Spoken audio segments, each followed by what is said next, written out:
apalagi jangan kita mikirnya ini adalah konsep rohania, bukan konsep 3 dimensi atau alam fisika, tetapi ini ada konsep metafisika, sehingga kamu tidak bisa menggunakan logika deduktif induktif. Mana ada logika induktif dan deduktif benar, nggak ada logika. Kamu tidak bisa menggunakan ya untuk memahami sang pencipta dengan logika deduktif dan induktif. Logikamu harus lompat ke postmodernisme, logika intuitif. Kamu nanti baru bisa memahami ya. Makna anak Allah sendiri apa, Pak Paul? Kalau untuk Yesus, makna anak Allah itu sendiri apa? Anak Allah bukan anak dilahirkan ceprot begitu, bukan. Ya, apa itu maknanya? Rohania.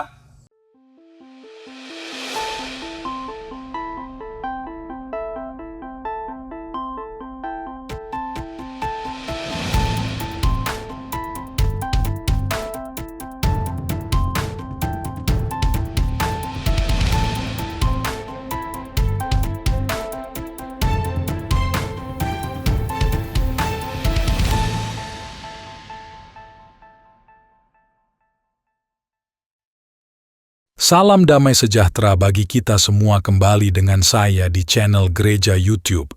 Terima kasih bagi teman-teman yang senantiasa mendukung dan mensupport perkembangan channel ini. Tuhan Yesus memberkati kita semua. Pada kesempatan kali ini saya akan membagikan kepada kita semua kesaksian dahsyat dan luar biasa. Kesaksian dan pengalaman kisah nyata. Pastor Joseph Paul Jang sungguh real dan nyata.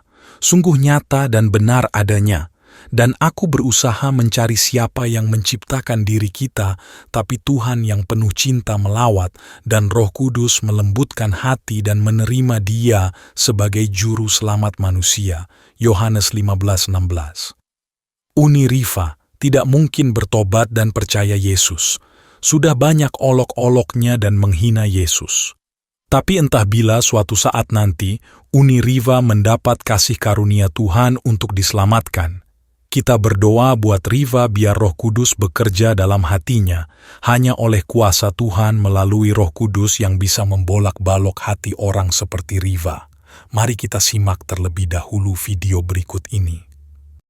Menghinakan Allah, yang menghinakan Bapa, yang menghinakan apa ya, dengan menganggap Yesus bagian dari itu, Allah anak lah, anak Allah lah, anak Allah dalam pengertian anak Tuhan gitu ya, bukan majas.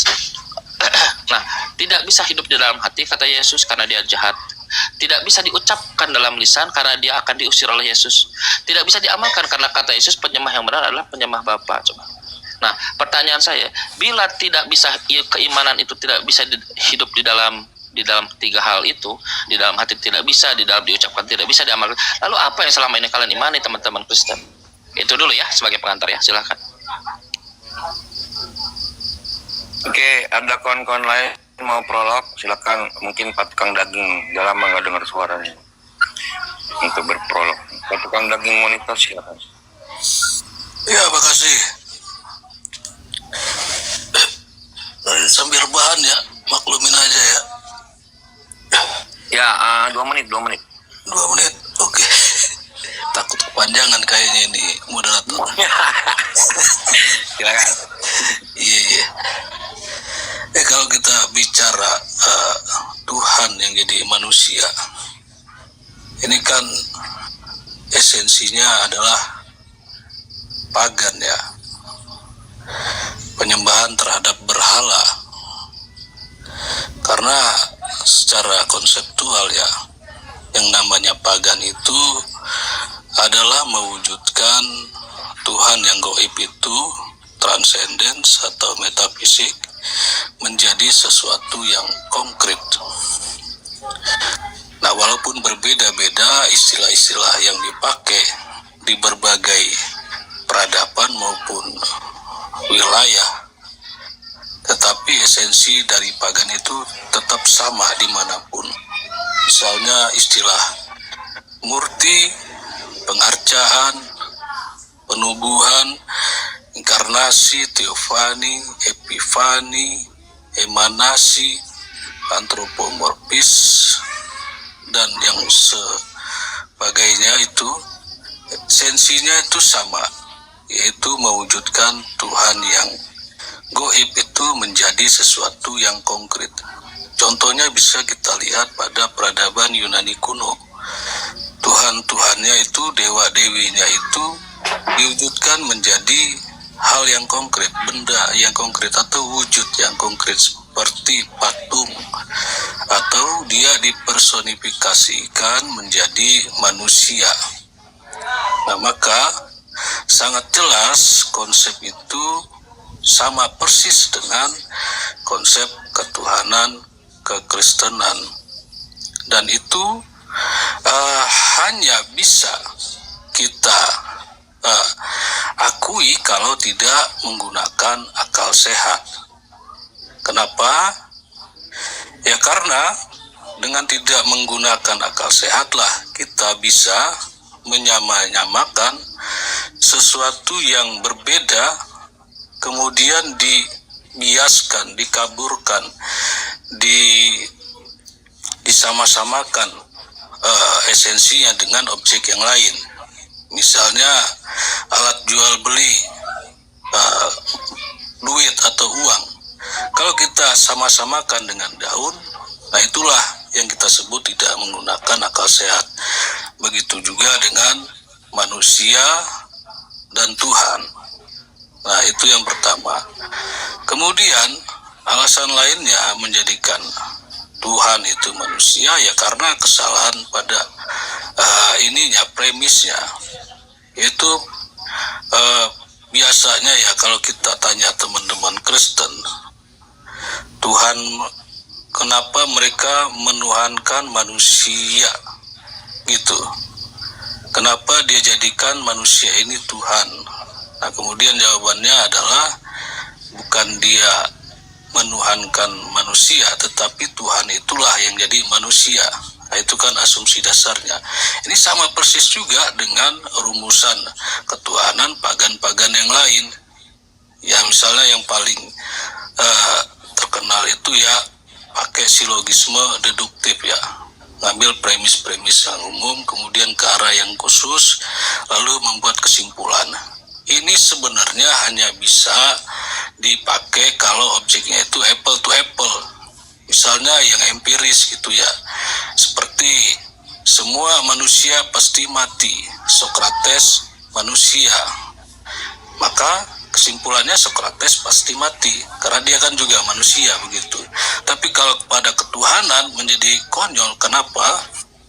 Ya karena dia nggak apple to apple itu tadi.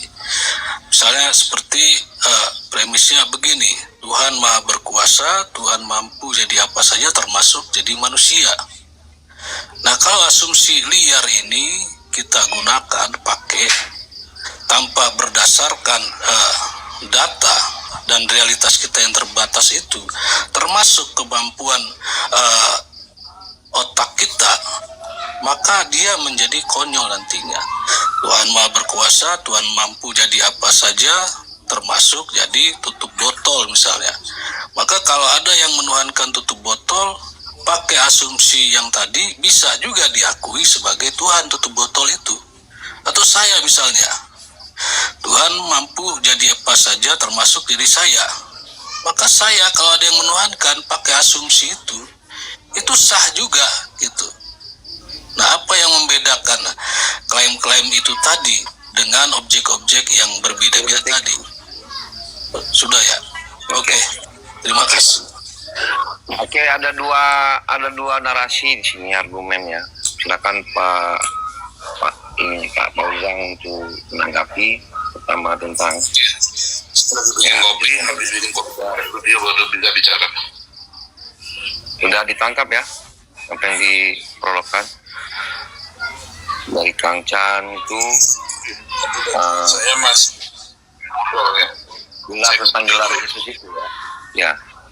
Jadi kalau dari Kang Chan tentang gelar Yesus, kemudian dari Pak tukang daging ini tentang premis ya. Premis itu bisa dilekatkan kepada siapa saja. Kalau premisnya hanya sebatas itu gitu. Atau ada dari host ada yang mau dinarasikan? Langsung saja kepada Pendeta Paul Chang. Dia bikin kopi katanya. Dia bikin kopi.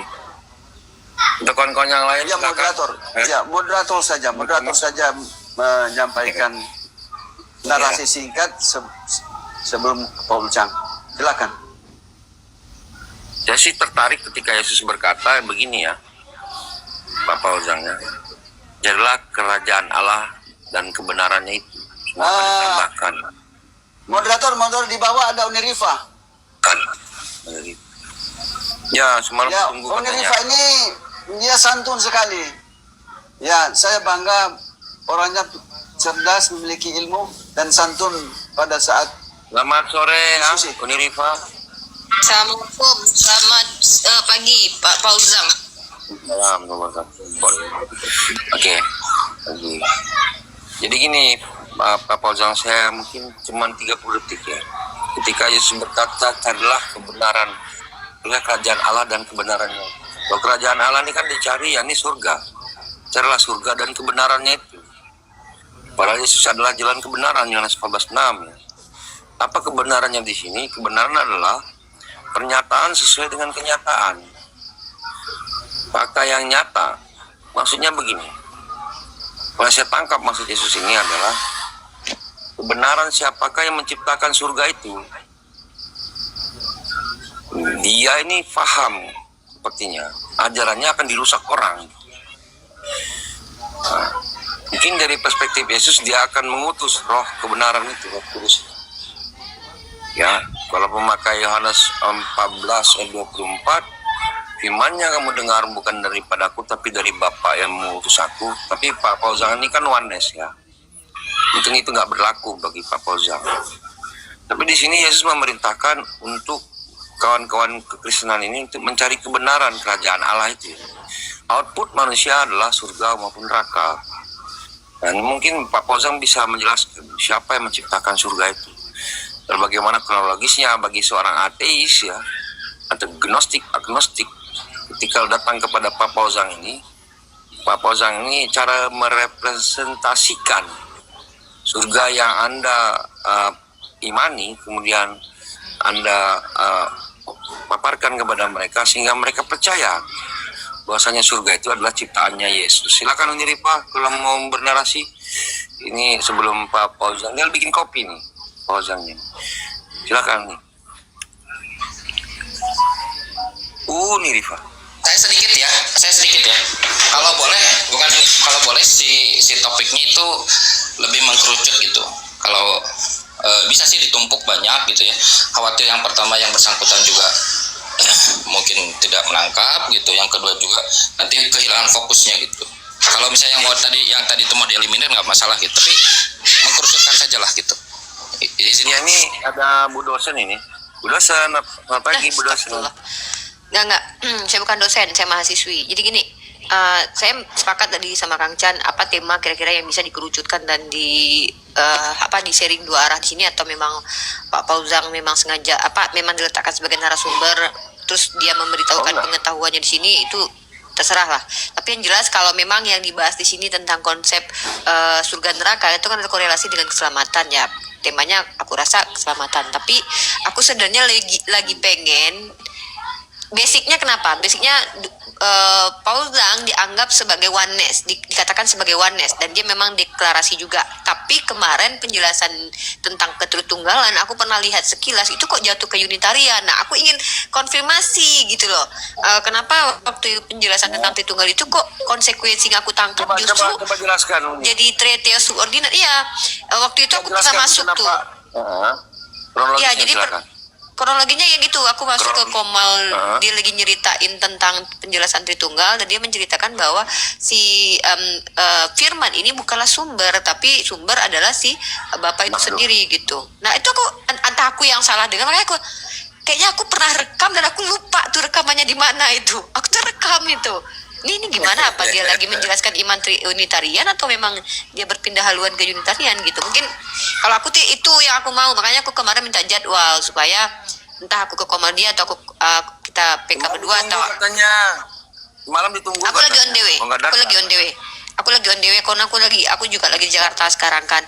Jadi nggak apa-apa deh, sekarang terserah mau bahas keselamatan boleh atau mau mendengarkan penjelasan Fauzan terkait iman dia, ya terserah, aku juga ikut alur aja, silakan. Monggo. Oke, Aku Pak ikut aja. Fauzan ada waktu cuma 1 jam ini. Silakan Pak Fauzan untuk menentukan deh. Maunya kemana, arahnya kemana. Monggo. Kita sistemnya diskusi ya. 2 menit lagi. Saya lagi jalan naik ke studio. 2 menit Ada menit lagi. Atau yang lain ini teman-teman Pak Fer. Saya tutup nyimak. Jadi diem aja nih. Ini mode berhala nih Kang Fer host ini. Kang Thomas, ada mau di Bang Thomas. Bang Ider ini. Mbak Ider ya ini ya, cewek ya? Iya, siap Bang, siap. Ah, Abang ada yang mau di ini kan nggak? Disampaikan. Ada Bang sedikit Bang. Nasihat buat kawan-kawan Kristen yang di bawah, silakan.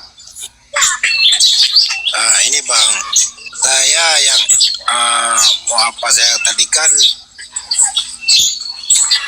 masalah aku dan Bapak adalah satu. Aku di dalam Bapak, Bapak di dalam aku gitu kan. Jadi ketika Yesus dikandung oleh Bunda Maria, kalau memang ini ayat yang diimani Bang ya, ini harus konsekuen nih, harus fair kita di sini. Berarti Allahnya ikut masuk di kandungan Bunda Maria juga. Oh iya.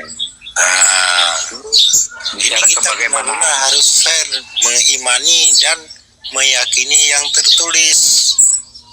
Iya. Itu Kalau kan bisa jelaskan. ya. Mungkin itu aja dari saya dulu. Tanggap apa? Bagus sekali ya. Iya Bang. Kalau kita padat, jelas ya. Aku dan Bapak ada satu, saling mendiami ya. Hah? Yang terakhir tadi siapa tadi? Tolong diulangi, saya nggak jelas tadi. Pak Thomas, aku dan Bapak, aku dan Bapak adalah satu. Aku di dalam Bapak, Bapak di dalam aku. Berarti Yesus itu adalah ya kemungkinan Bapak itu sendiri lalu masuk ke rahim Maria. Nah, ini Bukan hanya itu konsekuensinya, bukan hanya masuk ke rahim Maria, yang mati juga Bapak, yang mohon maaf ya, yang melakukan kegiatan-kegiatan kemanusiaannya itu Bapak itu sendiri, seperti memakan, tertidur. Berarti itu Bapak, bahkan yang diajarkan Bunda Maria menyusui dia itu konsekuensinya adalah Bapak itu sendiri. Mungkin begitu, mungkin maksudnya. Gimana Pak Fauzan menanggapi ini ya, tentang tadi juga premis-premis, belum lagi dari Kamcang juga, yang tentang penggelaran kepada Yesus itu, gelar itu apakah sehakikat dengan fakta gitu. Kemudian aku dan Bapak adalah satu, ini Rifa pengennya sih ke arah keselamatan, ya kan? Dari Pak tukang daging tadi masalah itu tadi premis firman jadi manusia. Monggo. Bentar ya.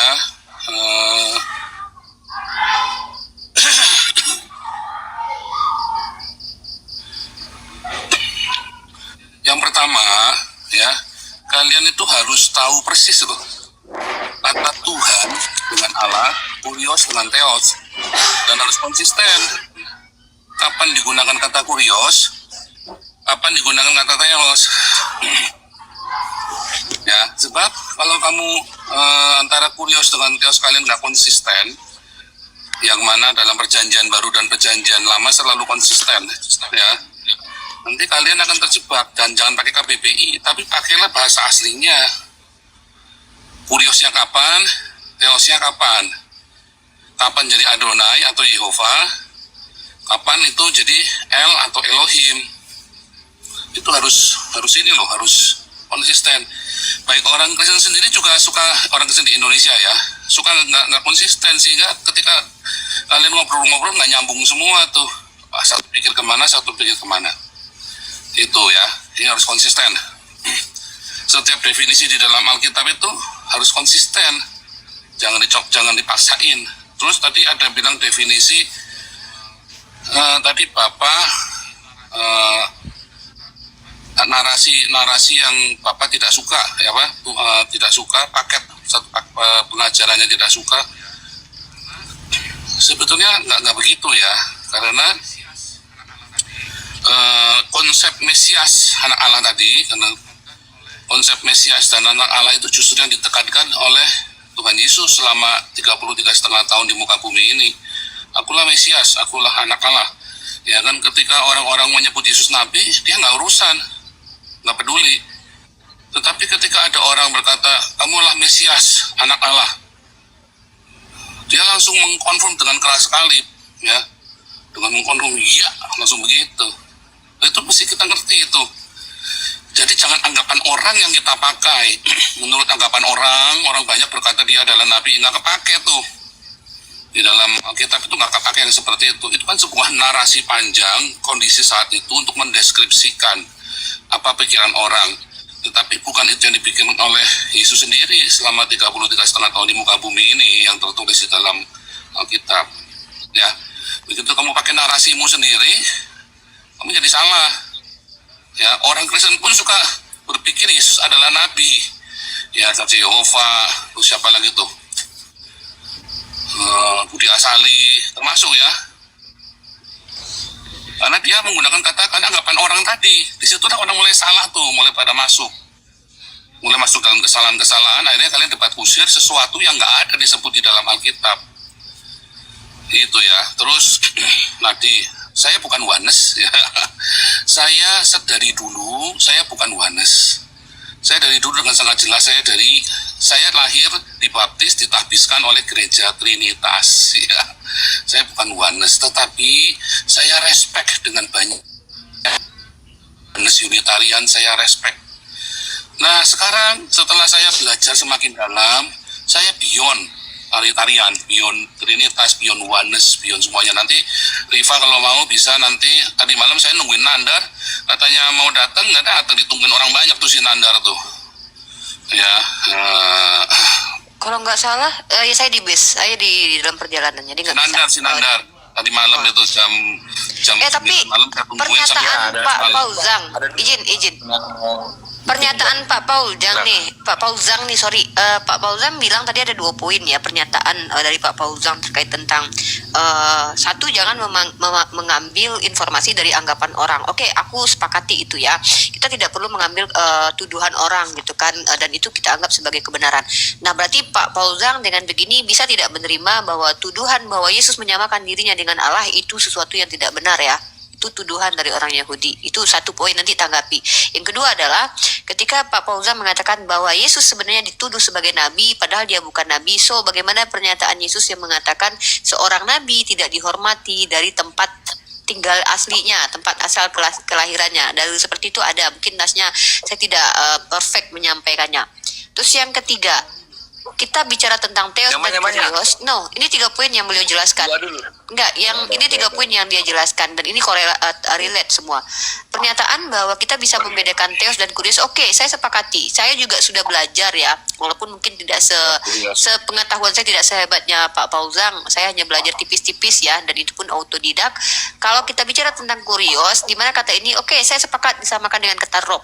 Karena kami umat Islam juga berdoa Robbayani Saghira, menuju kepada orang tua yang namanya pemilik, pemelihara, penjaga. Tapi kalau Robbul Alamin itu sudah ada kalimat idofahnya, ada yang disandarkan.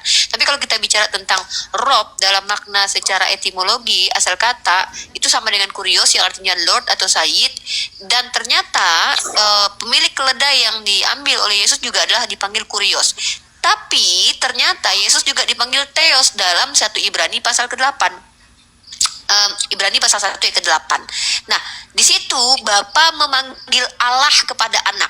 Tahtamu ya Allah. Nah, ada 3 poin ini yang ingin saya pengen saya dapatkan penjelasannya dari Pak Pauzang, ya. Mungkin Pak Paul sudah menangkap poin-poin 3 itu? Ulangi poinnya. Oke. Nangkap ya. Kalau tidak saya ringkas cepat untuk kalau saya ringkas yang pertama, bagaimana pendapat Pak Pauzang terkait tentang tuduhan orang yang Yesus menyamakan dirinya dengan Allah? Berarti itu gugur ya, karena kesepakatan kita bahwa kita tidak boleh memakai pandangan orang terhadap kebenaran, karena kebenaran datang dari perkataan Yesus. Lalu Yesus berkata, seorang nabi tidak dihormati di tempat kelahirannya. Apakah Yesus tidak bicara tentang konteks bahwa dia adalah seorang nabi pada waktu itu, karena dia diusir dari kampungnya? Ketiga, ketika penggunaan kata kurios dan juga theos, kita melihat dalam Ibrani pasal 1 ayat ke-8, di situ Allah Bapa memanggil Allah kepada anak. Di sini indikasinya Allah Bapa memanggil Allah kepada anak, anak mengatakan bahwa aku akan pergi ke Allahku dan Allahmu, Bapakku dan Bapamu. Ini bagaimana cara memahami secara logik bahwa Bapa memiliki Allah, anak memiliki Allah. Mungkin itu yang perlu Pak Paul jelaskan ke saya. Terima kasih. Oke, udah jelas ya. Silakan, monggo. Anggapan nomor 1. Di Matius 7 ayat 21 sampai 23 tadi, bukannya orang yang berseru padaku, Tuhan, Tuhan, kurios.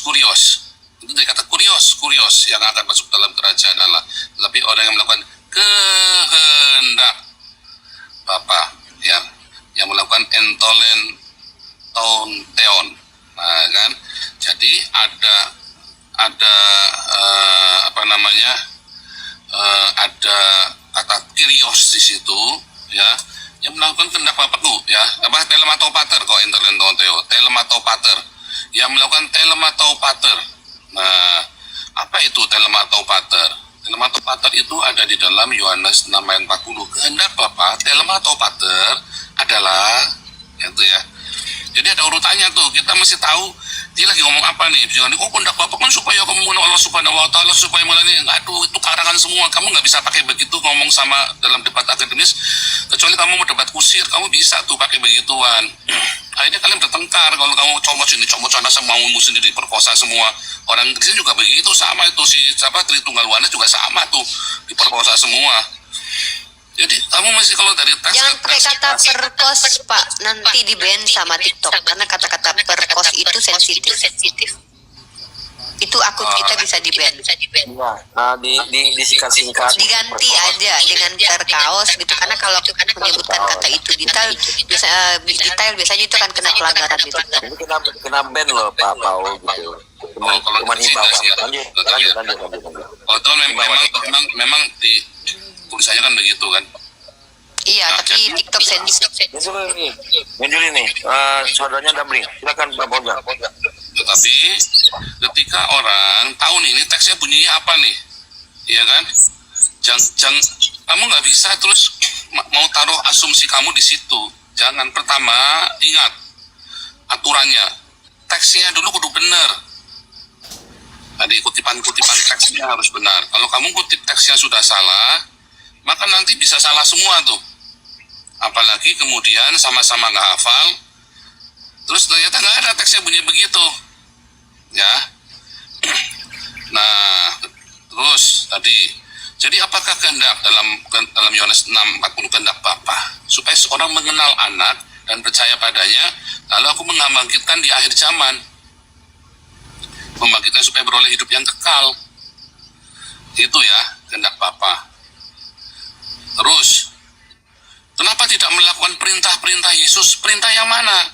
Perintah nggak makan babi? Nggak ada. Kamu nggak boleh paksakan seperti itu. Nggak ada, nggak bisa.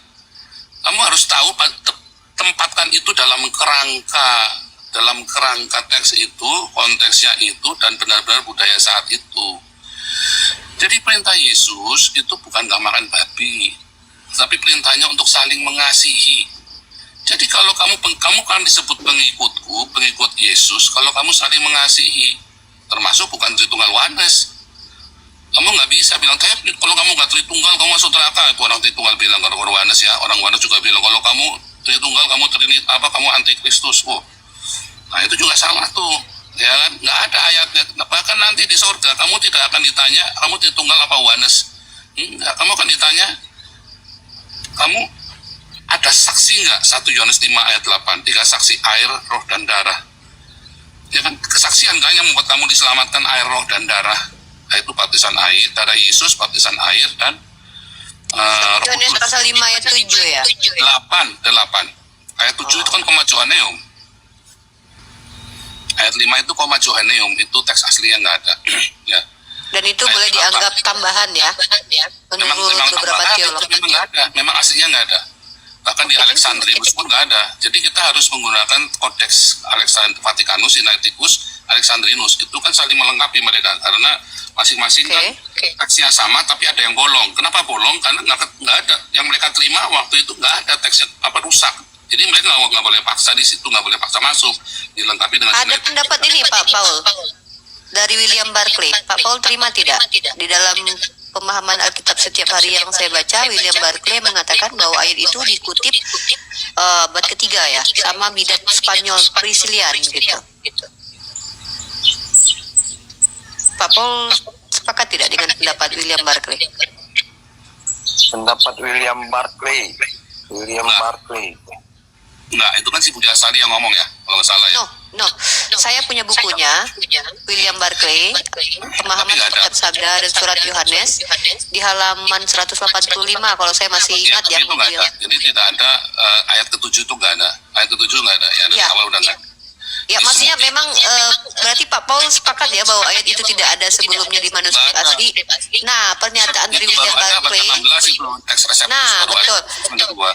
Menurut William Barclay, ayat itu dikutip oleh pertama sekali dari bidat Spanyol bernama Priscillian. Bukan. Pokoknya itu yang memasukkan adalah Erasmus. Oh, Erasmus justru melalui bidat. Oke. Thank you. Itu malah si Erasmus ya, si yang buat TR itu, yang teks reseptus itu kan yang hasil karya Erasmus, ya kan?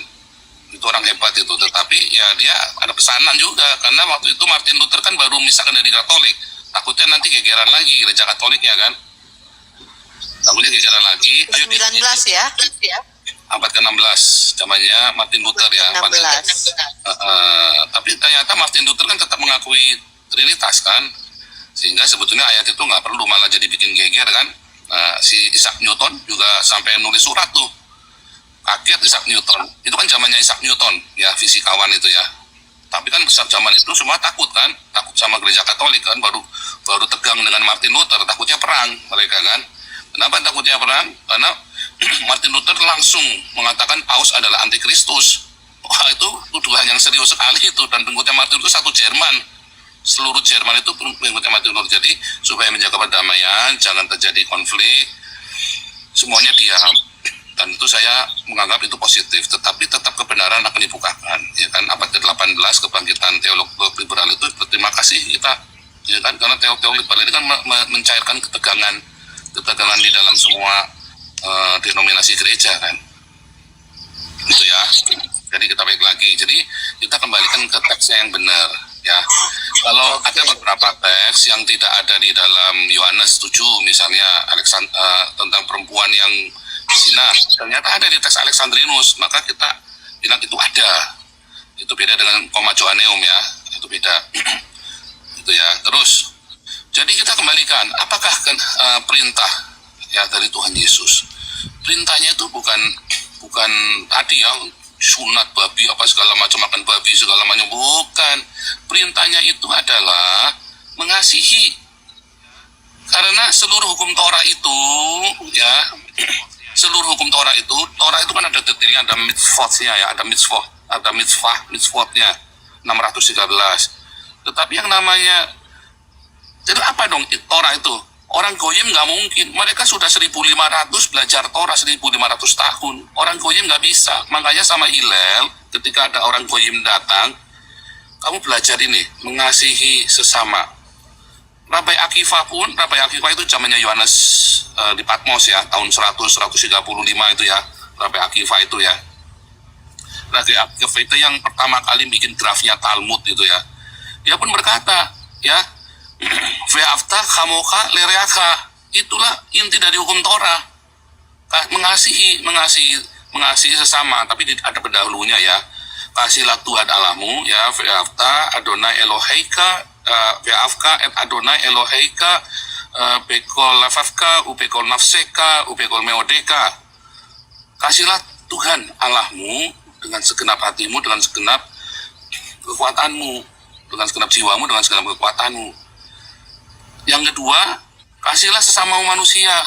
Jadi inti dari Torah ya, bagi orang Yahudi Torah adalah tradisi dengan 613 mitzvotnya. Tetapi ketika ada orang di luar orang Yahudi mau belajar, dikasih intinya belajar. Kamu nggak akan bisa jadi Yahudi, kamu bukan orang Yahudi. Jadi kamu belajar intinya Torah. Inilah intisarinya Torah. Begitu. Jadi banyak orang terus debat kusir ke sana, kamu nggak akan nyambung. Sampai kapanpun kamu nggak akan nyambung. Nah, lalu mengenai apakah tadi ya, mengenai Yesus yang adalah Elohim. Ya, Di dalam Mazmur kan Mazmur 46 ya kalau nggak salah ya. Itu kan kutipan dari Ibrani 1. Bahkan nanti ada tulisan kamu adalah Allah, anak Allah yang maha tinggi. Kamu adalah Elohim, Bene Ya, dan Elohim. kutipan itu ditambahkan, Pak Paul. Kalau dari Mazmurnya tertulisnya tahtamu kepunyaan Allah, pengutip Ibrani justru menghilangkan kata punya. Kata Ibrani dalam kitab Ibrani 1:8 mengurangi dengan menjadi tahtamu ya Allah. Di situ Bapa memanggil Allah kepada Yesus sebagai anak, tahtamu ya Allah. Nah, prinsip doktrin teologi dan kristologinya Pak Paul bagaimana cara menjelaskan dan Itu nanti kamu nanti kalau masalah doktrin kristologi kamu nanti nanyanya kalau malam ya supaya saya nggak jelasin bolak-balik. Ya nanti masuk aja boleh ya. Oke, Pak Paul. Bertengkar nggak enak nih kita ngomong ya satu-satu ngomongnya ya nanya mau debat jadi janjian dulu di depan nih jadi saya konteksnya adalah saya sedang menjelaskan terus jadi prinsip dari Elohim itu sendiri bagi di dalam komunitas Yahudi coba lihat ya Musa dikatakan dalam Keluaran 4 kamu akan menjadi Elohim bagi Firaun. Terus Samuel waktu di 1 Samuel 27 aku melihat sesuatu yang Elohim keluar dari Haaretz, katanya tukang tenung di Endor itu. Ya, si Raja Saul datang ke tukang tenung, suruh panggil rohnya Samuel. Tapi Samuel dibilang Elohim loh. Aku melihat Elohim keluar dari Haaretz. Dan Daud di dalam Mazmur 46 itu ya kalau nggak salah ya. Dan kamu adalah Elohim itu Yehova sedang ngomong kepada Daud, kamu adalah Elohim, Bene Elohim. Itu kan Daud lagi nyanyi kan, kamu adalah dia lagi, bayangan kamu adalah Elohim, Bene Elohim. Nah karena kita semua orang yang percaya kepada Yesus, kepada di zaman perjanjian baru dan di dalam perjanjian lama adalah orang-orang yang percaya kepada Torah. Ya, Torah ini adalah nubuatan untuk datangnya Mesias. Semua orang Yahudi percaya bahwa Torah dan kitab para nabi adalah nubuatan kedatangan Mesias. Tetapi bagi orang Yahudi bukan Yesus yang 25 Desember itu karena sudah itu banyak ya ada ceritanya panjang lagi itu nanti itu kenapa orang Yahudi di modern ya sulit untuk mempercayai Yesus Kristus yang lahir 25 Desember itu nanti ceritanya panjang lagi kita jangan cerita itu hari ini. Jadi Torah dan kitab para nabi atau Tanakh itu adalah nubuatan kedatangan Mesias. Orang Yahudi sepakat dengan itu. Ya dosen-dosen saya orang Ortodok juga sepakat. Ya orang Yahudi Ortodok, Judaisme Ortodok, Ultra Ortodok juga percaya. Ya, tapi mereka punya Mesias yang beda bukan yang Mesias yang 25 Desember yang hari ini Tritunggal Wanes itu, bukan. Ya, justru Tritunggal Wanes itu ketika mereka sudah debat Tritunggal Wanes itu ada debatnya Athanasius dengan orang Yahudi, saya lupa namanya ya. Terus ada Aquila, Theophilus itu. Terus kemudian puncaknya Nahmanides ya, Ramban sama debat sama Bishop Dominikan di Prancis itu ya kalau nggak salah itu. Wah, ketawa orang Yahudinya ketika udah bicara masuk ke Trinitas ketawa. Kamu ini bacanya apa? Teksnya bilang apa? Mikirnya kemana-mana katanya si Bishop. Nah, itu seperti kalian sekarang ini debat di teksnya bilang apa? Kalian mikirnya kemana-mana itu loh. Pertama teksnya dulu tempatkan teksnya. Pesyatnya itu ya, kalau orang Yahudi bilang pesyat teksnya harus benar, kamu tidak boleh salah. Jangan terjemahan juga. Kalau kamu cuma sekedar perenungan harian, tiap hari mau baca firman Tuhan, pakailah LAI sudah cukup. Tapi kalau kamu mau studi Alkitab, ya kamu harus belajar bahasa aslinya dan jangan harus benar-benar menguasai bahasa asli dan kamu harus ngerti budayanya. Emang kalian mengerti budaya Yahudi? Banyak orang nggak ngerti budaya Yahudi. Dan mereka punya kode-kode klasifikasi rahasia antar mereka sendiri.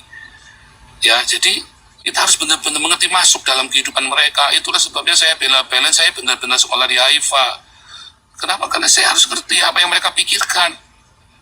Wah, dan itu luar biasa sekali ketika saya masuk tinggal di tengah-tengah mereka, makan sabat sama mereka, ke sinagog dengan mereka. Saya senang sekali. Ya.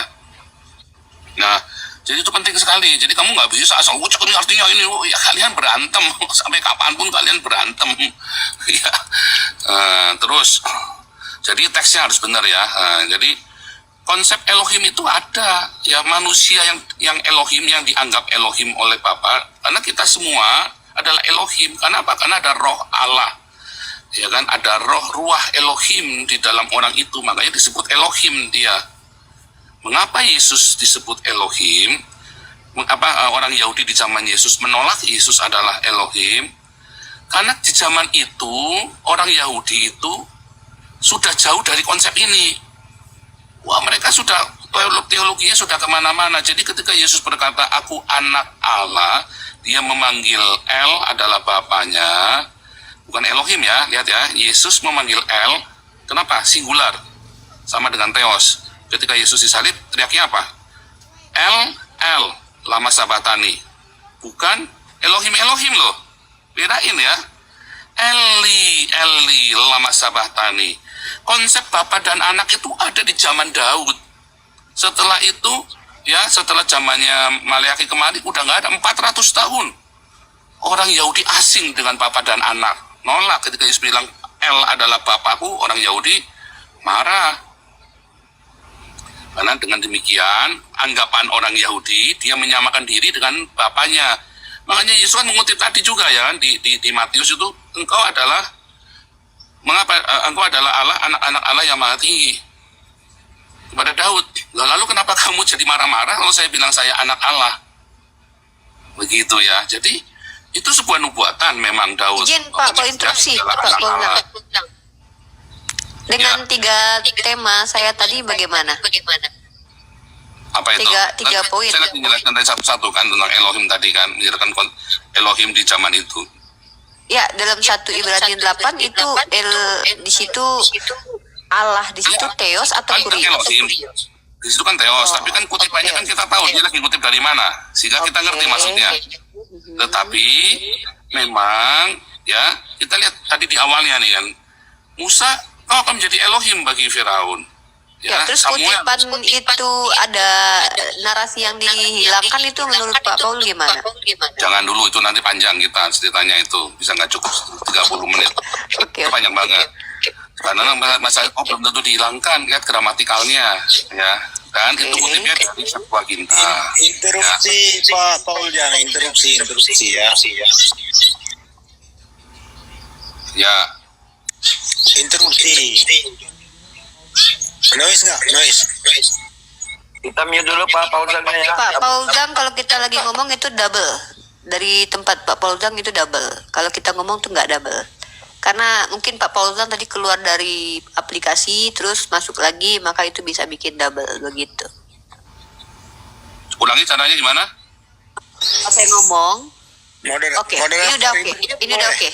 Oh, belum, Mungkin orang lain belum. yang double itu, orang lain pasti, karena saya nggak pakai perangkat, saya cuma langsung Nggak. pakai handphone aja. Kalau Pak Paul Zang nggak di mute, kami ngomong, suara kami mantul. Tes. Ah, ini udah oke. Udah oke. Karena ada orang lain yang pakai double ini kali device. Oke. Karena saya nggak pakai device, nggak pakai perangkat tambahan, langsung dari handphone. Oke ya, jadi konsep Elohim itu, manusia yang adalah Elohim ada. Terus 2 tadi siapa yang bilang masalah antropomorfisme? Nggak ada tuh antropomorfisme. Ada ya, di zamannya Rabai Nahmanides itu. Nahmanides berkata, Kejadian 18 ayat 1 dan sampai kejadian 19 ya, yang Sodom Gomora, itu adalah antropomorfis dari Yehova ya. Itu Ramban ya, Rabai Moses ben Nahmanides. Dia berkata itu adalah antropomorfis dari Yehova. Jadi ada konsep Tuhan yang menjadi manusia, menampakkan diri makan anak lembu, itu benar-benar real dengan kemahakuasaannya. Jadi itu orang Yahudi pun percaya itu ya, Allah yang jadi manusia. Tetapi di teologi di zaman Yesus ya, 400 tahun itu kan off, itu kan tidak ada pengajaran, tidak ada literatur apapun di dalam bahasa Ibrani. Bahkan Hillel pun menulisnya dalam bahasa Aramaik dan dalam bahasa Yunani. Bahkan Yudas Makabe itu imam besar ya di Yerusalem waktu itu, zamannya setelah Ptolemy, saya lupa nama raja Yunani ya. Yudas Makabe ini dia berontak dari Imperium Yunani, terus dia nulis kitab Makabe itu dalam bahasa Yunani ya. Jadi ini sejarahnya kalian tahu nggak? Banyak orang pendeta-pendeta pun nggak ngerti bahwa tidak ada literatur dalam bahasa Ibrani saat itu. Jadi ketika ada antropomorfis dalam bahasa Yunani atau ada istilah-istilah dalam bahasa Yunani, kita harus maklum karena memang pernah melewati itu.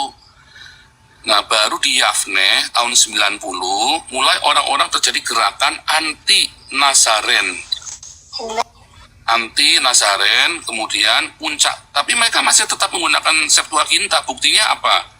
Buktinya para rabi-rabi masih memasukkan Septuaginta sebagai tulisan yang sahih di dalam Talmud Megillah. Ya. Nah, kemudian baru abad ke-19 20 zamannya Sionisme itu mereka menolak Septuaginta, ditolak. Tetapi salah satu bentuk Yavne itu yang tahun 90 tadi, maka Deuterokanonika dikeluarkan dari perjanjian lama, ya, dari tanah yang mereka dikeluarkan karena berbahasa Yunani. Nah, itu buntut dari Birkat Haminim ya di Yavne itu ya tahun 90. Jadi jangan asing dengan konsep antropomorfis, jangan menolak karena orang Yahudi pun mengakui itu ada. Ya.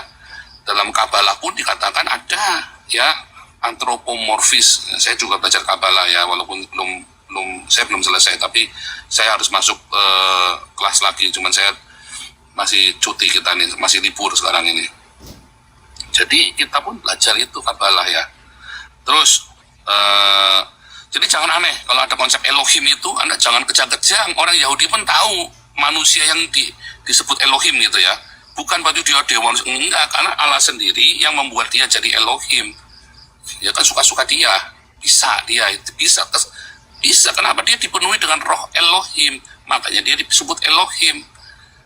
Makanya di dalam Yohanes 1 ayat 12 ya, kita disebut anak-anak Allah, orang-orang percaya, yaitu orang yang percaya dalam nama Yesus. Ya kan, dalam namanya, maksudnya namanya Yesus kan, konteksnya itu. Kita percaya pada Yesus disebut anak-anak Allah. Dalam Roma 8, maka kita diberi kuasa untuk memanggil ya Aba, ya Bapa.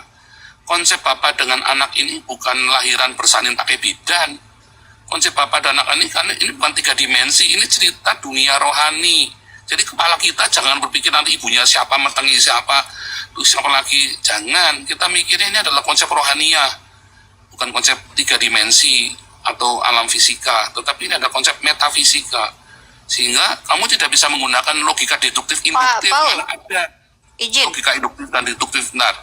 Nggak ada logika. Kamu tidak bisa menggunakan ya untuk memahami sang pencipta dengan logika deduktif dan induktif. Logikamu harus lompat ke postmodernisme, logika intuitif. Kamu nanti baru bisa memahami ya. Makna Itu anak yang- Allah yang- sendiri apa, Pak Paul? Apa? Kalau untuk Yesus, Ulangi. makna anak Allah itu sendiri apa? Anak Allah bukan anak dilahirkan ceprot begitu, bukan. Ya, apa Itu maknanya? rohania. Kalau untuk Anak Yesus Allah. sama seperti Berasal Pak dari Paul. Allah. Kalau Oh. berasal dari Allah itu anak Allah. Segala sesuatu berasal dari Allah dalam kitab Roma. Kalau tidak salah itu bagaimana? Ya, itu anak Allah. Orang yang berasal dari Allah itu anak Allah. Berarti anak Allah untuk Yesus dengan Pak Paul sama berarti ya? Saya disebut anak Allah karena saya mengklaim Yesus. Karena percaya Yesus tadi Yohanes 1 ayat 12. Enggak, berdasarkan dalil segala sesuatu berasal dari Allah. Ya, itu semua anak Allah. Ciptaan kita semesta ini adalah anak Allah. Oke, Ya kan, berarti Kolose 1 semua- ayat 16 segala sesuatu berasal dari Allah. Kolose 1 ayat 16 segala sesuatu diciptakan di dalam Dia, oleh Dia. berarti Yesus ciptaan dong. Enggak, kan di dalam Yesus kan. Segala sesuatu ciptaan di dalam Dia, melalui oleh Dia, oleh Yesus kan. Yesus bukan ciptaan. Nah, ini Yang kita saya mesti tanya jelaskan tadi ini. kan anak Allah di makna ke Yesus. Lalu Pak Paul menjelaskan bahwa dia dari Allah. Oke, saya bawa dalil bahwa segala sesuatu dari Allah. Ya udah, semua ciptaan, kata Pak Paul. Lah, kalau Bukan. begitu kan kita sedang menjelaskan tentang Yesus Bukan, tadi. bukan. Konsekuensinya Bukan. Yesus anak Allah. Teksnya bukan begitu. Jadi tidak selalu kamu bisa memframing bahwa segala No, sesuatu itu ini yang bukan berasal. framing. Nanti. Itu namanya framing. Segala sesuatu. Jadi kamu jangan terus nanti masuk ke teks satu lagi definisi apa langsung kita kejar. Lah nanti kita. Jadi ini kan bahasanya saya. Jadi kamu pahami Oke. konteks saya bicaranya. Waktu Yesus berkata segala sesuatu Kolose itu berkata dengan Roma, ini orang yang sama nih yang nulis nih ya. Wah, Yesus itu bukan ciptaan.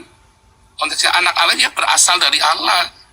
dia roh Allah, ya, di dalam tubuh Yesus, di dalam tubuh saksnya Yesus, dalam saknya Yesus itu. Maka Dalam diri Paulus kan juga ada roh Allah, Pak Paul. ada, makanya disebut anak Allah kan. Apa bedanya Paulus dengan Yesus kalau begitu? Paulus tidak akan pernah disebut anak Allah, Paulus tidak akan pernah bisa ada roh Allah di dalamnya kalau bukan karena Yesus. Makanya Yesus disebut yang sulung. Tapi sama derajatnya berarti. Karena yang sulung berarti ada yang bungsu, berarti sama derajatnya. Bukan derajat. Nah, pemikirannya Apanya? jangan 3 dimensi. Oke. Pemikirannya Oke, jangan monggo dijelaskan. Jangan Silakan, hierarki. Pemikirannya adalah karena kita ada prototipenya Yesus. Maka kita akan menjadi serupa dengan Yesus, serupa dengan gambar anaknya, katanya Paulus kan. Kita serupa dengan gambar anaknya. Jadi Sang Pencipta mau kita kembali serupa dengan gambar dari Elohim dalam Kejadian 1 ayat 26. Yesus itulah, ya, targetnya kita, standarnya kita adalah Yesus.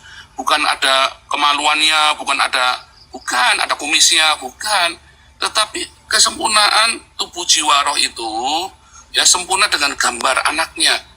Yang suci, yang mulia, yang Maksud baik. gambar anaknya ini gimana Pak Paul? Karena kan manusia dicipta. Iya, karena Panjang lagi tuh. ada term-term Makanya yang jangan 3 selalu. dimensi pemikirannya. No. Saya coba untuk ikuti penjelasan Pak Paul, tapi saya menanggapi penjelasan Pak Paul. Saya memang kesulitan memahami anak Allah untuk Yesus dengan anak Allah untuk Pak Paul. Karena tadi ada dua pernyataan yang seolah-olah bertabrak. Satu berbeda, yang kedua sama. Lalu ketika bicara tentang segambar serupa dengan Allah, ini maksudnya manusia mirip segambar dengan Allah dalam perspektif seperti apa? Oke, kita tidak pakai di 3 dimensi lah. Apanya yang segambar atau bagaimana kamu nanya definisi itu segambar? saja kamu masih 3 dimensi tuh dengan pertanyaan Oke, itu. lalu Kamu bagaimana masih 3 pertanyaannya dimensi. yang bagus kalau untuk Ya. ingin memahami makna segambar ini? Coba Pak Paul gunakan bahasa Pak Paul. Jadi, ketika saya berkata Yesus anak Allah, bukan Yesus lahir ceprot, ada bidanya. Ya, kita sepakati itu. Ya. Jadi Walaupun apapun Yesus berasal lahir, dari Allah. Apakah Ya. ciptaan misalnya nih, saya nggak bawa contohnya nih. ya walaupun Misalnya- memang Yesus misalnya dilahirkan, nih, ya. kita bicara tentang anak Allah. Oke. Ini air, misalnya dalamnya ada airnya, Ya. ini nggak ada tapi kosong ya. Terus saya tuang nih ke sebuah tempat nih, bentar ya. Saya tuang, ke dalam tempat, dalam sebuah wadah dari air Ya. yang maha besar ini, saya tuang ke sebuah tempat. Maka ini kan disebut anak dari ini. Oh, berarti dia bukan sumber dong Pak Paul, tapi dari sumber berarti. Ini masuk ke konsekuensi subordinat dong Yesus nanti. bilang apa? Yesus bilang apa? Sapu jagat Segala di mute sesuatu dulu. berasal dari Bapakku. Ya betul. Nah itu berarti Yesus Iya. juga berasal dari Bapa. Pak Paul juga berasal dari Bapa. Semua berasal dari Bapa. Yesus yang mana? Yesus yang kita bicarakan konteks di dalam apa yang disampaikan oleh Matius, Markus, Lukas ketika ada di dunia sebagai manusia, sebagai seorang anak Maria, sebagai seorang 33,5 tahun. Yes, Kamu 33,5 masuk tahun. Itu, yang 33 tahun itu. Kita ya sedang itu yang kita bicarakan. Betul. Dan itu sepakat dengan saya berarti pemahamannya. Yesus harus menjadi manusia. Oke. Sejak kapan Yesus kemudian sangat dipuja-puja menjadi Allah? Sejak abad keempat, zamannya Gereja Timur, ya Ortodoks. Ya yang sekarang jadi Ortodoks, dulu bukan. Sejak zamannya Gereja Timur, ya itu kemanusiaan Yesus tidak lagi diutamakan, tetapi mereka lebih mengejar kealahan Yesus. Oke. Padahal untuk selamat syaratnya apa nih, Pendeta Dance? Ingat nggak syaratnya selamat waktu membaptis orang Barang dulu? siapa yang menerima dia sebagai manusia, maka barang siapa yang tidak menerima dia sebagai manusia telah datang sebagai manusia, maka dia antikristus. Nanti Kristus itu bukan syarat selamat apa? Roma 10 ayat 9. Barang siapa mengaku dengan mulutnya Yesus adalah Tuhan, majikan saya, Rob saya, Kurios ya. kurios, dan percaya bahwa Allah telah membangkitkan dia dari antara orang mati. Artinya ada proses penyaliban juga kan di dalamnya kan, ada penebusan. Oke. Jadi, intinya apa? Barang siapa percaya bahwa Yesus adalah Tuhan dan Juru Selamat, maka kamu akan diselamatkan. Itu. Zaman itu kalau kamu mengaku Yesus adalah kurios, ya bukan kaisar, tapi Yesus adalah kurios, kamu bisa dipenjara, bisa dibunuh itu. Bisa disalibkan, bisa di macam-macam dan diadu sama singa segala. Oh itu bahaya sekali itu zamannya Caligula itu ya, waktu Paulus ngomong itu kan zamannya Caligula itu. Oh itu serem Kaisar sekali ya? itu. Ya. Jadi ya Lalu kemudian orang Trinitas Oneness ya memaksakan, kalau kamu nggak percaya Yesus adalah Allah, kamu nggak selamat. Salah. Saksi Yehova pun bisa selamat. Tetapi masalahnya, apakah mereka melakukan perintah Yesus untuk saling mengasihi? Kalau kamu tidak mengasihi, kamu bukan pengikutku. Oh, sorry. Artinya mau Tritunggal, Oneness, Saksi Yehova, siapapun kalian mengaku sebagai Kristen, keselamatan kalian itu kalau kalian melakukan apa yang diajarkan Yesus itu mengasihi, Apa yang betul diajarkan, tidak? yang diajarkan Yesus apa? Ya, mengasihi, kasihilah sesamamu, Mengasihi. kasihilah Allah Bapamu. Dan kalau itu tidak dilakukan, maka you percuma mau jadi Tritunggal kau, Nggak Oneness urusan. kau. Betul. Itu konsep yang benar. Makanya saya bilang, saya beyond tari-tarian itu. Kenapa? Saya mengalami percobaan dengan Tuhan Yesus sendiri, muka dengan muka. Sejak itu nggak ada tuh Trinitas dalam pikiran saya. Oneness, Unitarian, nggak ada. Pak Paul bertemu muka dengan luar Yesus. biasa, cinta yang luar biasa. Kamu harus punya itu. Enggak, Pak Paul bertemu muka dengan Yesus. Maksudnya ini betul-betul wajah Yesus Pak Paul lihat begitu? Ya, seperti Paulus ketemu di Damsyik, seperti Yohanes di Patmos. Dan Ya. gambar-gambar yang ada sekarang ini tuh betulan tidak representasi dari itu Yesus. itu bukan. Nanti ada gambar baru nanti dari Pak Paul. Bukan. Nggak ada, kamu Nah, nggak bisa kalau- menggambarkan. Bagaimana mau menggambarkannya? Itu putih mata, wajahnya begitu berkilauan, begitu luar biasanya. Ini Tapi ada saya itunya, kan? tertarik ini. No. Ini pertemuannya di mana Pak Paul? Pengalaman spiritual Pak Paul ini Kan itu di spiritual luar. kan? Kamu nggak bisa Iya. foto pakai kameramu, nggak bisa. No. Kita tidak bahas dimensi. Saya kan ikuti aturan main Pak Paul. Bicara tentang teos, kita tidak pakai 3 dimensi. Pertemuan Pak Paul ini kita langsung lari ke topik aja karena lebih menarik menurut saya gitu. Ketika Pak Paul bertemu dengan Yesus ini keadaannya dalam situasi seperti apa gitu? Saya lagi duduk di kamar saya, di bilik saya lagi duduk. Oh, itu seminggu lagi saya mau jadi mualaf tuh. Itu beneran ya. Saya udah janjian, saya mau jadi mualaf. Terus kejadian saya sama Hani sama lah. Kita gegeran sama pendeta lah, sama Hani Christian, sama Agustan. Saya gegeran sama pendeta. Masalahnya saya dikeroyok sama pendeta-pendeta ini. Jadi saya ngamuk gitu ya. Lalu dalam kemarahan saya bilang aku mau jadi mualaf. Aku lihat orang-orang Islam kok baik-baik. Saya berpikir dulu begitu. Karena kan kita di Indonesia kan, tetangga saya juga ada yang Islam baik. Ya, makanya kalian salah kalau bilang saya menyerang Islam, itu salah. Saya menyerang ideologi politik Islam. Ya, jadi kalian banyak salah tangkap dengan saya. Bahkan saya menyerang gereja juga kan. Kalian tahu sendiri saya hajar itu. Orang Trinitas Oneness Unitarian pun saya hajar. Ya kan, Gilbert, Medi Pantova pun saya hajar semua. Kenapa? Ideologi agama itu sangat mengerikan sekali. Bisnis agama itu sangat mengerikan sekali. Dan saya pernah menjadi korban di dalamnya. Ya, nah kemudian dalam Ya, itu nggak ada bisnis ini ideologi Islam yang ngeri sekali, nggak ada. Nanti Ayo. Pak Sapu, nanti kita gini, kan menurut yang diceritakan Pak Pauzan itu tentang dia. itu saya lagi duduk. Waktu dia masih diserang sama pemimpin gereja. Masih baru pokoknya siang hari bolong lah itu ya, siang hari bolong. Saya lagi sendirian tuh di kamar tuh, ya kan. Terus saya ketemu tiba-tiba saya ngomong kepikiran aja. Saya bilang ya dengan amat sangat kasar ya, saya marah. Yesus, kalau kamu sungguh Tuhan, kamu temuin saya sekarang. Kalau kamu sungguh Tuhan dan Allah, ya, temui saya sekarang. Lalu, saya nggak kepikir, tiba-tiba prank saja, tiba-tiba saya nyuruh aja tersungkur. Saya cuma merasakan sesuatu yang kudus, ya. Saya sempat lihat itu kan, saya tersungkur. Dia satu yang amat sangat kudus, mulia. Apa yang disampaikan Saya merasa sama dosa sekali, sehingga saya merasa berdosa sekali. Tetapi yang kudus dan mulia ini tidak menghakimi saya. Dari situ tadi saya merasa ini pendeta ini kurang ajar, pendeta ini kurang ajar, pendeta itu. Dari hari itu saya berpikir, waktu itu ya pikiran itu bisa habis semua. Ternyata saya juga tidak lebih baik dari mereka. Juga saya di saat itu saya merasakan cinta, tidak ada sepatah kata pun saat itu pertemuannya sampai berhari-hari ya. Hari pertama, hari kedua, selama saya nggak tahu berapa jam, saya nggak lihat dari jam. mana Pak Paul bisa identifikasi kalau itu adalah Yesus? Karena kan dalam kitab Korintus bahkan iblis pun bisa menyamar menjadi terang gitu. Bahkan Yesus juga pernah berkata, kalau ada yang berkata kepadamu bertemu Mesias di padang gurun, bertemu Mesias di bilik, dan Pak Paul dong ketika itu sedang di bilik dan bertemu dengan Mesias, bagaimana caranya orang-orang Kristen bisa percaya dengan pernyataan Pak Paul sementara ada peringatan-peringatan dari Yesus?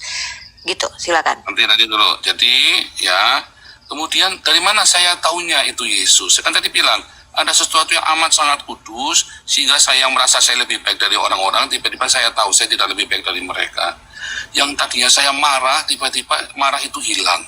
Yang tadinya saya dendam, tiba-tiba hilang. Yang ada cuma cinta.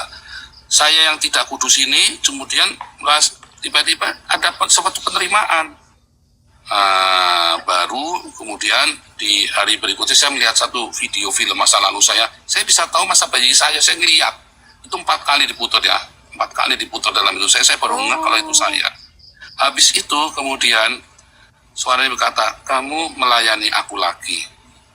Saya kan dulu pendeta, saya tinggalkan Tuhan 4 tahun 4 tahun ya, saya jadi penjahat ya, benar-benar ya, 2010, 11, 12, 13 itu jadi penjahat beneran.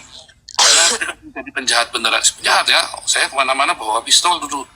Nah, saking saya marahnya sama orang-orang, saya banyak marah sama orang. Kamu kalau ketemu saya, mau kamu ustadz, kamu jenderal, kalau kamu ketemu saya, kamu pepet saya di jalan, saya tabrak pasti. Itu udah memang saya cari mati. Saya memang mencari maut waktu itu ya, bener-bener seboknya, karena pahit, marah, campur aduk, kecewa segala macam. Jadi saya tahu yang dirasakan Agustan sama Hani Christian itu saya ngerti ya, Yudi Mulyana termasuk ya, cuma Yudi Mulyana tidak separah si Hani Christian sama Agustan memang kecewaannya. Dari situ saya merasakan ya cinta yang luar biasa. Ya. Kemudian saya bilang, dan saya memanggilnya Yesus. Saya tahu kenapa domba-dombaku mengenal suaraku, katanya Yesus. Domba-dombaku mengenal. Saya bilang, Tuhan Yesus, Tuhan benar-benar datang. Sekarang kalau saya kembali melayani Tuhan, siapa yang percaya saya? Saya sudah jadi jahat sekali. Kalau bekas pendeta semua, ya bekas penjahat jadi pendeta, orang terkagum-kagum. Saya bekas pendeta jadi penjahat. Siapa yang mau dengar saya? Tiba-tiba ketika saya 2015, saya mulai memberitakan Injil satu-satu orang ya. Kan kamu melayani aku lagi, saya bilang siapa yang mau dengar Tuhan? Dan benar-benar ya, ketika saya ngomong, setiap saya ngomong, itu ada satu orang bisa merasakan yang saya ngerti ngomong. Dan mulai itu tuh, saya banyak memenangkan jiwa. Ya, banyak teman-teman Muslim, Buddha, ya orang Kristen yang sudah lama tidak ke gereja, itu kita mulai itu menuai. Saya sampai heran. Dulu saya sudah mau itu saya lagi proses cerai dengan istri itu. Terus tiba-tiba saya bisa kita bisa dipulihkan ya, tapi butuh setahun waktu dia, kita 1 tahun. Kami berdoa puasa, kita puasa setiap hari 1 tahun itu ya, 1 tahun full. Waktu itu mau cerai itu kita puasa dulu yuk. Saya puasa ini maksudnya ada makannya nggak? 24 jam makan sekali. Ya saya bilang sama istri saya, sebelum kita cerai puasa dulu yuk. Mungkin kita salah keputusan atau gimana, pokoknya supaya jangan nyesel.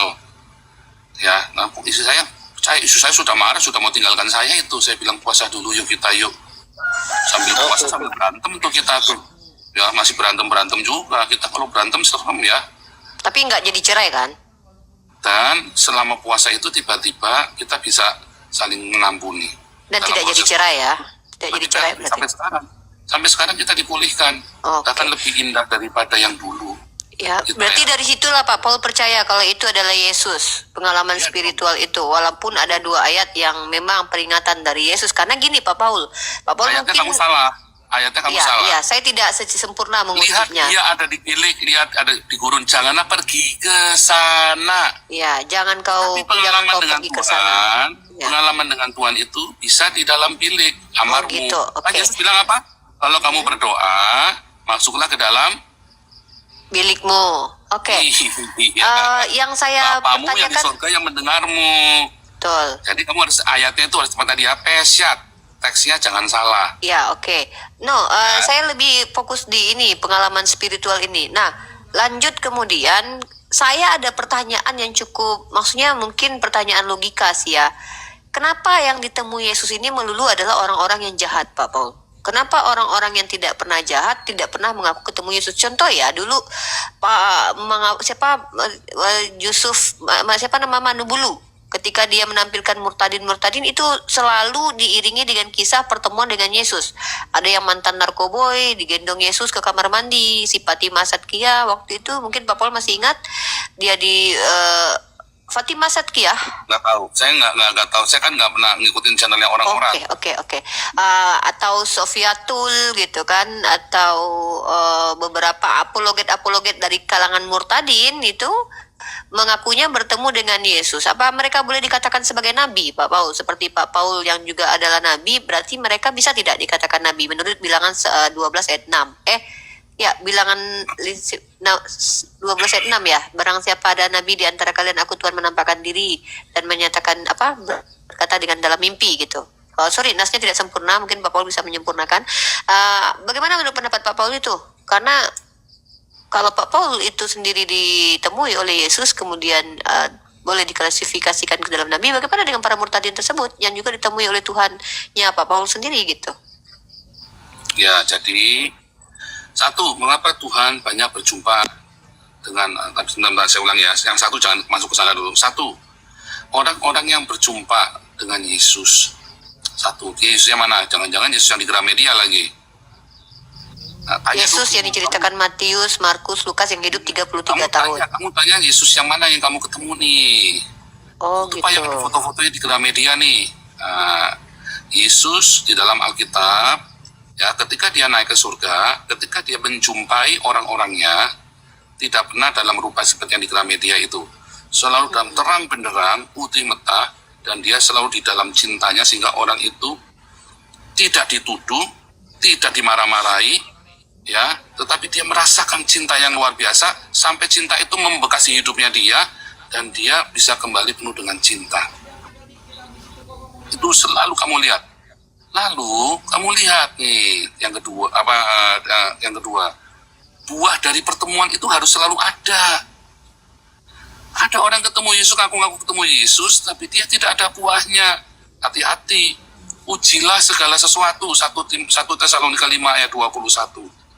Uji, dari mana kita tahu, kata Tuhan Yesus, dari mana kita tahu apa yang diajarkan oleh orang-orang ini? Dari buahnya. Trinitas Yohanes, kamu tanya buahmu apa? Kamu lihat, makanya banyak orang kecewa, pada kecewa Hani Kristen. Karena pendeta-pendeta udah khotbah, udah katanya ini, katanya itu, tapi dia tidak berbuah. Ya. Nah, yang ketiga, mengapa orang Yesus banyak menemui orang-orang jahat? Ya, karena orang-orang jahat ini kan pergi, makanya Yesus datang menemui orang jahat. Orang sakit yang butuh dokter. Ya kan, kata Tuhan Yesus kan, hanya orang sakit yang butuh tabib, orang sehat nggak butuh. Orang yang merasa sehat nggak butuh. Banyak orang hidupnya baik, anaknya baik, dia tidak berzina, ya kan, dia rajin ke rumah ibadah setiap hari, dia merasa dia sudah baik. Apakah ada orang yang benar-benar baik? Nggak ada lah. Cuma dia merasa dia sudah baik, sehingga dia tidak Bahkan perlu yang Yesus sendiri pernah berkata, Pak Paul, mengapa engkau katakan aku baik? Bukankah yang baik hanya satu saja, yaitu dia yang di surga? Nah, jadi, ya maksud saya itu gini. Nanti penjelasannya. Jadi jangan lompat, kita fokus ya. Nanti panjang lagi. Enggak, saya back to pertanyaan saya tadi. Lalu bagaimana dengan orang-orang yang hidupnya baik, tidak pernah membunuh, tidak pernah punya niat jahat? Kenapa mereka tidak dikristenkan, Pak Paul? Seperti Gus Dur, misalnya Mahatma Gandhi, misalnya. Kenapa mereka dibiarkan mati dalam agama mereka yang tidak Kristen? Sementara Yesus mampu mengkristenkan Paulus, mendatangi Pak Paul, mendatangi para murtadin untuk mengkristenkan mereka. Gitu. Karena Kristen itu bukan agama, ya, tapi jalan hidup, cara hidup kita. Kamu bisa tetap beragama Islam, Hindu, Buddha, dan kamu adalah seorang Kristen, pengikut Kristus. Ya, Gitu. konteksnya Kristen itu adalah sebuah jalan hidup. Berarti kalaupun dia Muslim, tapi dia mengikuti Yesus, berarti dia bisa masuk surga gitu? Selamat, kalau dia percaya di dalam nama Yesus, dia selamat. Pak Dance mana nih? Orang-orang pada turun semua. Pak Dance, tes. Pak Dance, halo, Pak Dance, menjauh dari perangkat kah? Pak Dance punya moderator tidak?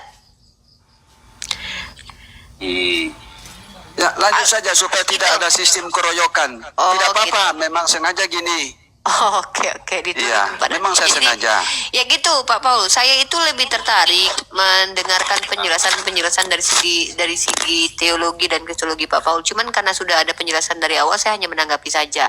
Karena itu yang sering saya pertanyakan kepada orang-orang Kristen kebanyakan. Pak Paul tahu sendiri, saya seorang pendiskusi ya, karena saya memang Ya, nanti hari-hari kamu gitu. kalau mau tanya masalah lalu apa konsep Tuhan tidak bisa dikonsep, tetapi apa yang saya mengerti. Nah, kamu nanya Nah, apa ini yang- saya sepakat nih. Saya sepakat dengan Pak Paul ini. Tuhan itu tidak terkonsep. Iya, itu poin saya ya.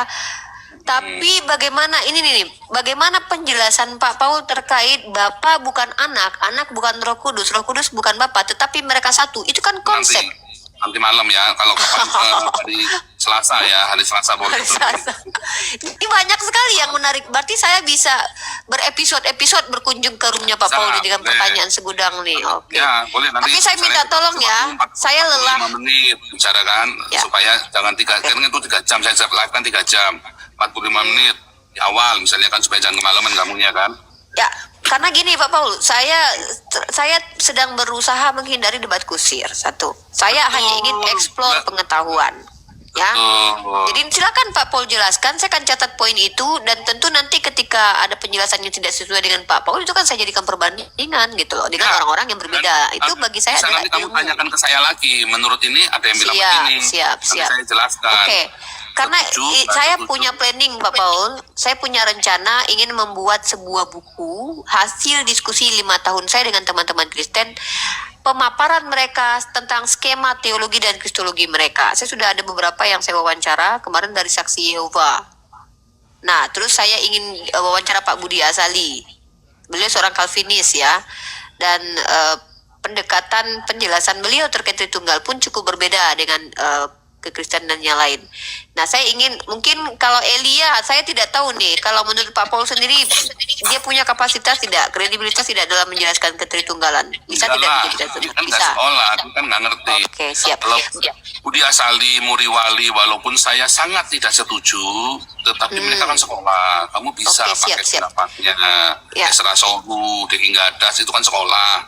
Siap, Tapi kalau siap, nggak siap. sekolah, kamu nggak bisa pakai. Itu cuma debat kusir hasil tadi. Kamu bilang apa? Perkaos.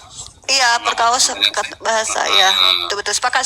Saya juga Kamu capek harus ya. sekolah. Kamu kan harus scholar. Kamu kan mahasiswa katanya Ya, tadi mahasiswi. Ya, Kamu kan- saya memang kamu sengaja belajar. mengambil jurusan pendidikan agama Islam untuk memperdalam agama Ya, saya sendiri gitu. Kamu kalau kamu Saya mau juga belajar bahasa mengerti, Ibrani by the way. Jangannya nggak sekolah, Saya- nggak sekolah, kamu yang sekolah. Kalau Siap, dia nggak siap. sekolah, kamu nggak bisa bertanggung jawab kan. Kamu hanya bisa ambil pendapat pribadi orang awam. Kamu nggak bisa pakai Yes. dia buat patokan akademisi. Nggak ada dasarnya mereka. Nah, kalau pendapat Pak Paul terkait tentang ini nih, Pak Joshua Teu itu bagaimana? Saya sangat tidak setuju. Kan Oke. dari awal saya sudah bilang, saya itu bukan Oneness Yesus only dan sebagai macam. Mikana gimana? Kalau Mikana gimana? Penjelasan Dengan Mikana. Mikana itu dia punya teologi dari mirip-mirip kayak Pentakosta karismatik.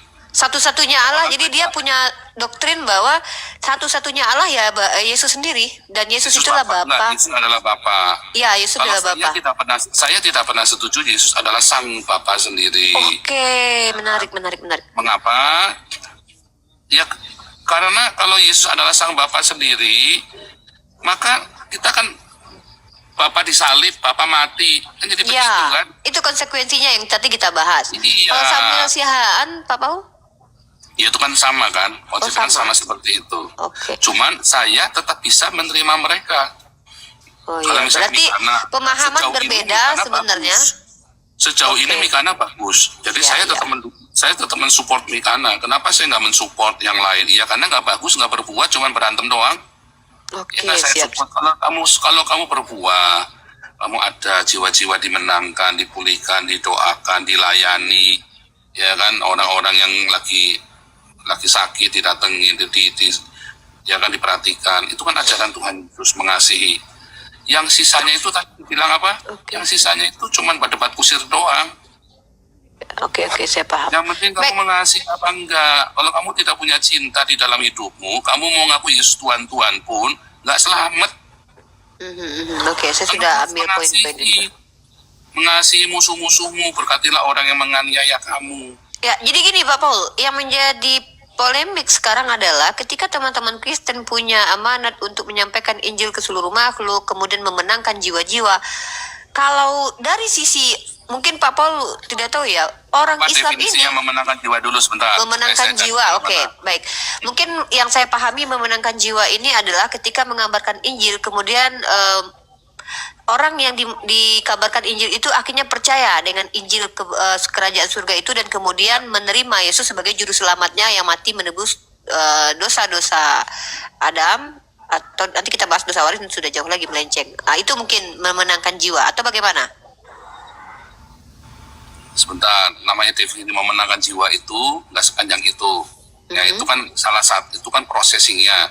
Tapi yang namanya memenangkan jiwa, banyak orang berpikir menjadikan dia agama Kristen, menjadikan dia pergi ke gedung gereja. Nah itu saya tidak bukan, setuju. Oke. Yang namanya memenangkan jiwa, ada orang kepahitan, ada orang lagi dipenuhi dengan kebencian hidupnya. Lalu saya menangkan jiwanya, saya bawa kepada sang cinta. Cinta yang saya kenal adalah cinta yang diajarkan Yesus. Bukan cinta yang diajarkan oleh Buddha, bukan cinta yang diajarkan oleh Muhammad, bukan cinta yang diajarkan oleh apalagi Hitler dan sebagainya macam. Ada semua orang punya definisi cinta.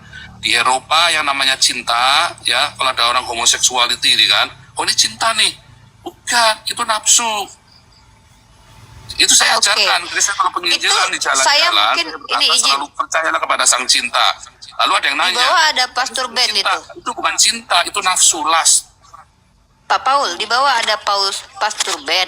Kalau saya sudah clear sih, saya sudah bahkan mencatat beberapa poin yang ingin saya elaborasi nanti ketika saya masuk ke komalnya Pak Paul, karena memang saya ingin mengelaborasi lebih dalam lagi apa yang dijelaskan. Karena jujur bagi saya masih banyak pertanyaan dari pernyataan Pak Paul.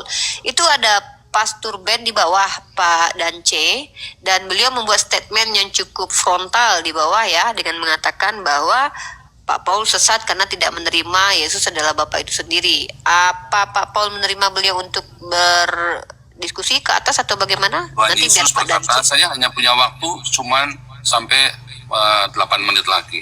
Karena saya harus Oke. persiapan mengajar sebentar lagi. Ya, Siap. saya sebentar mengajar. Jadi, ya, Tuhan Yesus berkata, kamu sesat. Karena kamu tidak mengerti kitab suci dan kuasa Allah, di surga tidak ada kawin mengawinkan. Jadi bukan gara-gara saya Trinitas Oneness, karena Yesus adalah bukan, nggak ada. Yesus berkata, dari buahnya lah kamu tahu pengajarannya. Orang-orang yang menganggap saya sesat, saya selalu tanya, buahmu apa? Ya kan? Oke. Kepada Pernyataan Yesus tentang ini, Pak Kamu Paul? berkata kamu punya iman dengan perkataanmu, tapi saya menunjukkan iman saya dengan perbuatan saya. Pernyataan Yesus dalam perikop ayat tentang Nabi palsu dan penyesat, Pak Paul, bagaimana pendapat Pak Paul? Tidak Itu mungkin. panjang. Ya, itu nanti Oke, nanti saya elaborasi. Oke, Anda, elaborasi. Saya kemarin sudah saya tunggu ya, ditunggu orang-orang. Oke, Saya oke, tungguin oke. benar-benar tuh ya. Siap, Siapakah siap. nabi palsu, Muhammad atau Paulus? Itu sudah saya tungguin itu, Inandar itu. Dengan saya juga bisa, Pak Paul. Dengan saya nanti bisa, dengan catatan Ya, hari saya Selasa, tidak mau jam saya 9, tidak ya. mau ada orang lain yang terlibat karena saya sudah malas Ini debat semua kusir dong. ya. Ya, satu Ini itu. semua. Nanti kamu boleh. Terakhir kamu kita mau tanya atau mau terakhir. debat, janjian dulu. Tanya Ya, atau debat. Nanti kita baru debat, kita debat berdebat. saja. Kita debat Nah, saja. kalau Jadi mau dua debat, arah. Mau tema Dua arah. apa? Kasih temanya apa? Yaitu Nanti siapa kita- nabi palsu menurut Yesus, itu yang kita bahas. Dengan Dan- Anda nggak asik kalau dengan kamu lagi. Oke, kalau Mau gitu apa saya temanya? ingin membahas transmisi kitab suci. Transmisi kitab suci. Ya. Boleh. Itu tema saya lebih senang membahas sesuatu yang konteksnya nanti menggunakan metode-metode ilmiah dalam kazanah keilmuan ya, Ini karena hari saya apa? Hari masih- Kamis. Hari Kamis Yes. kalau gitu. Tapi nggak tahu si Nandar atau hari Selasa dengan kamu dulu, nanti yang sama Nandar nanti. Ya, nanti biar saya kabarin sama Bang Jonathan Nandar. Nah, gini Iya. Pak Paul ya, saya mungkin terakhir kita bertemu dulu di Zoom, berakhir dengan pengkikan saya karena memang saya menyebut nama Pak Paul dengan nama yang salah. Oke, saya akui itu. Tapi saya berharap nanti tidak ada lagi drama-drama ini di antara Jangan kita ya. Saya dong. betul-betul ingin sekali, karena saya berkomunikasi dengan teman-teman Kristen yang punya ilmu ini susah sekali gitu, menemukannya tuh susah. Nah, kesulitannya orang-orang belum apa-apa udah framing dulu, belum apa-apa dia udah curiga dulu, udah mikirnya udah kemana-mana dulu. Ya kan, semua orang kan begitu. Ya, oke lah. Gak apa-apa, kita Enggak lah. perbaiki saja lah sisa-sisa Ya, masa lalu yang. pokoknya Nah, saya selalu welcome dengan semua orang yang datang. Pokoknya yang baik supaya karena pemerintah kita tidak semuanya senang dengan enggak, agama.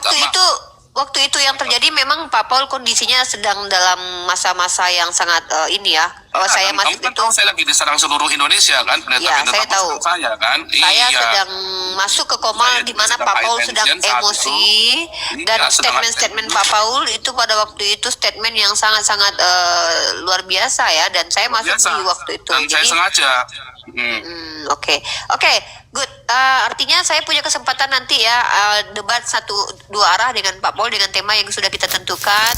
Di sini kita mungkin Transmisi bukan kan lebih maksudnya, boleh. ya, kita di sini menyampaikan bagaimana proses perjalanan panjang kitab suci kita, dan kemudian kita ingin juga mengkritisi beberapa hal. Boleh ya Pak Paul, silakan mengkritisi bagaimana proses perjalanan Al-Quran, atau saya nanti sebelumnya Boleh. kita buat disclaim dulu, karena saya ingin mendapatkan penjelasan proposisi di awal itu yang akan saya jadikan pijakan untuk bertanya selanjutnya begitu.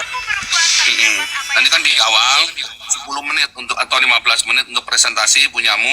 Pengetahuanmu Uni Rifa itulah yang menghalangi engkau mengalami Tuhan Maha Semua, sebab engkau telah menghina dan membatasi Tuhan Maha. Semua itu dengan pengetahuan otakmu manusia, sebab Tuhan, Allah yang benar Maha Semua, tidak dapat diukir dengan apapun juga termasuk teknologi. Riva Anda sadar bahwa pengetahuanmu itu hanya membatasi.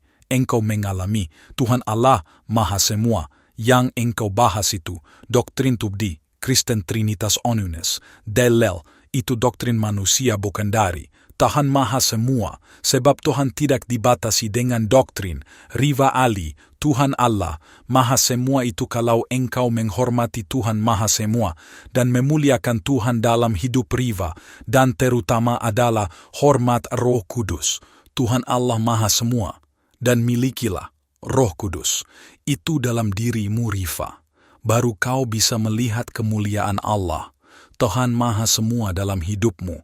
Tetapi kalau engkau SDK menghujat Roh Kudus Allah Tuhan, engkau tidak akan pernah diampuni.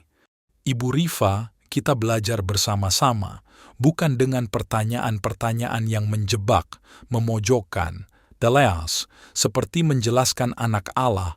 Firman menjadi manusia adalah suatu hikmat, itulah anak Allah. Firman hidup itulah penjelasan tentang anak Allah, roti hidup, air hidup, dan lain-lain.